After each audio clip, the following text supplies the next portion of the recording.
अस्सलामुअलैकुम पाकिस्तानियों, आप ज़रा मुझे बताएं, शायद मैं गलत हूँ।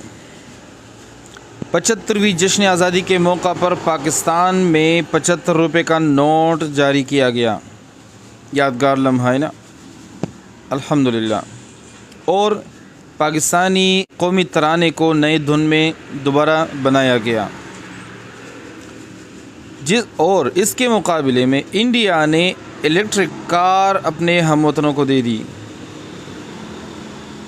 तो ज़रा सोचने की बात है कि पहले हमें चीनी, आटा और दाल पे लगा दिया और अब गानों, तरानों और नोटों पे लगा दिया।